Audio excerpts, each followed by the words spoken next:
Today I want to talk about this tiny temperature sensor, how accurate it is and how to get accurate reading from this sensor.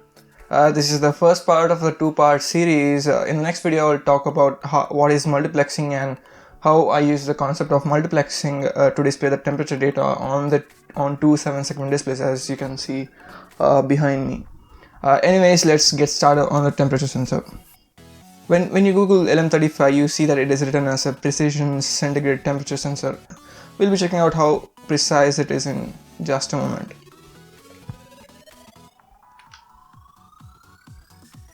So the sensor is a 3-pin package: VCC, ground, and the output pin. The output is analog and varies linearly with temperature. That is, the output changes by 10 millivolts approximately for every degree rise in temperature, that is in degrees Celsius. This is similarly how mercury in a thermometer expands equally for every degree rise in the temperature. You can use this IC in two configurations, either to measure positive temperature up to 150 degrees Celsius or full scale minus 55 to 150 degrees Celsius using positive and negative power supplies.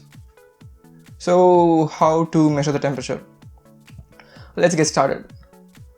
I built the positive temperature circuit as shown exactly in the datasheet and gave the analog output of the sensor to the analog input of the Arduino Nano. Arduino has an inbuilt 10-bit analog to digital converter. 10-bit means that the output of the ADC is of size 10 bits. This allows for a maximum of 1024 numbers, that is 1024 different numbers with the size of 10 bits. Because the Arduino I'm using uses 5 volts, the analog reference is also 5 volts. Hence the minimum change in voltage which the Arduino can detect is equal to 5 divided by 1024, which is approximately 4.9 millivolts. Let's call this the step coefficient.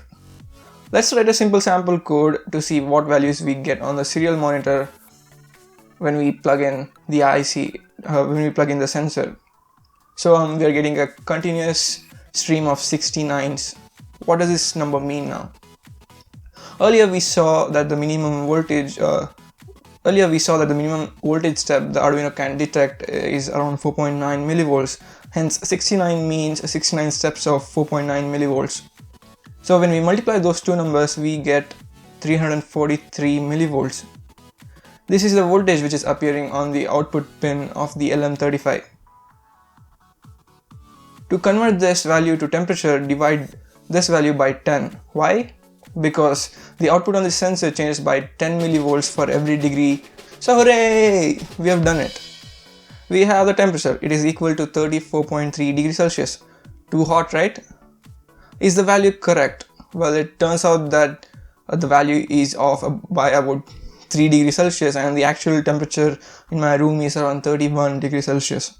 As shown by the thermocouple based temperature sensor on my multimeter, which I used as a reference to compare the value. So the actual voltage which appears on the output pin of the LM35 is not actually 343 because we calculated the step coefficient wrong. Earlier we assumed that the voltage at which the Arduino runs to be 5 volts and calculated the step coefficient to be 4.9 millivolts. But is it exactly 5 volts? Nope. When I measured the voltage, it showed around 4.65 volts when I powered the Arduino with my laptop. This means that the step coefficient value is around 4.65 by 1024, which is around 4.54 millivolts. After making this change in the code, now we get more accurate values.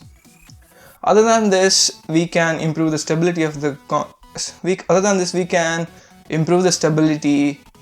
or the constant accuracy by having a stable power supply whose voltage doesn't fluctuate more than 0.03 volts even when used at a length.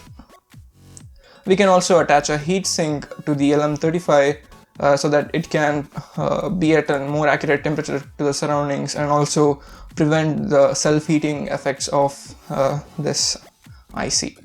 So what's the verdict? It's a pretty good sensor for the price and the ease of use. This is good to measure significant changes in the temperatures. The sensor is more suited for measuring ambient temperatures or measuring temperatures of significantly large bodies and not spot temperatures. It's not that great at measuring spot temperatures. There is another all-digital sensor called LM35, which is based on the I2C communication protocol. If you don't know what I2C is, you can check out my video on I2C. I'll just have it linked somewhere here. You can click. That's a topic for another video, that is the LM75. We'll check that out in a future video. Well, that's about it for the first part. Check out the datasheet for more information. I highly recommend doing so for every project that you do. Stay tuned for the next video. I will talk about multiplexing and how exactly I am displaying these numbers on the 7-segment displays and how it dynamically changes, and I'll also share the code and the schematic of the circuit. If you have any questions about this video, put it in the comment section. Thank you for watching this video. See you in the next one. Peace.